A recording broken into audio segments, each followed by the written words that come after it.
The return of Mother-Kinship, a divine right reclaimed. Good day, sisters, mothers, daughters, friends, and all those who stand in solidarity with truth. We gather here today not simply to speak, but to remember. To remember what was taken, what was hidden, and what must rise again. We speak not from fantasy, but from history, our history, the history of the original leaders of humanity. Before Judeo-Christian societies reshaped the world into patriarchal systems, early civilizations recognized the power of the mother. Goddess-centered societies thrived across the ancient world, from the Minoans of Crete to Çatalhöyük in Anatolia. Archaeological evidence shows that women held positions of spiritual and societal authority in Neolithic and early agricultural communities, with mother deities and fertility symbols far predating male gods. Marija Gimbutas, the civilization of the goddess. But what happened? Women lost it all. We birthed humanity. We nursed every breath into being. We passed down wisdom from great-grandmother, to grandmother, to mother, to daughter, to sister, to friend. We raised civilizations on our backs, bodies, minds, and souls, only to be reduced to breeders, concubines, or commodities. We are the only human beings gifted by the gods to carry life into this world. It is a sacred responsibility, not just to bring people here, but to raise them right, to teach them not to bring suffering to the earth, or to the creatures and species we do not create. And yet, the question whispers every day, is this our fault? Should we have fought harder? Perhaps.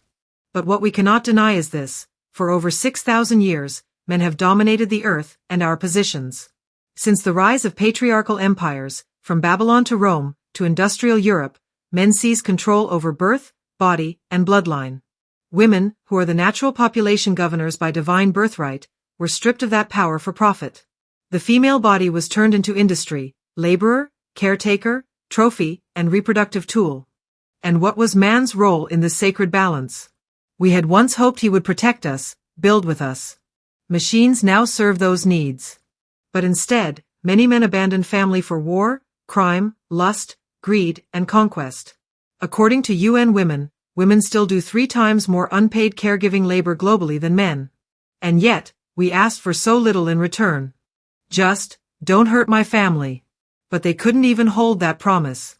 Women are now the primary victims of war, poverty, trafficking, and domestic violence.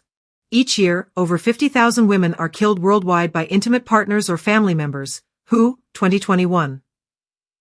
That's more than some wars claim in casualties. These are not random acts. This is a pattern, a silent war on the sacred. And despite all this, we rose. We made our captivity beautiful. We became the world's best cooks, caregivers, comforters, and healers. We turned oppression into community. We supported each other in living rooms, kitchens, and clinics. We taught one another how to survive trauma, heartbreak, childbirth, and betrayal, and we did it without textbooks, paychecks, or applause. When barred from positions of power, we became the heart of neighborhoods, the soul of spiritual centers, and now, at last, the rising tide of educators, entrepreneurs, midwives, and movement makers. But make no mistake, this wasn't a gift from patriarchy. It was a reclamation. Because no one who honors life would ever strip its creator of her voice. Yet this is what men have done. They've taken from women the right to raise children without fear, to lead families without question, and to shape civilization in accordance with the divine order. And so, we look around now, and what do we see? We see generations of sons, raised without reverence for the one who gave them life. We see ego worship, not earth worship. We see narcissism rise where once there was humility. And we must face this painful truth. We've raised sons within a system that taught them their mother's power was disposable. We gave too much for too long. And now we say, enough.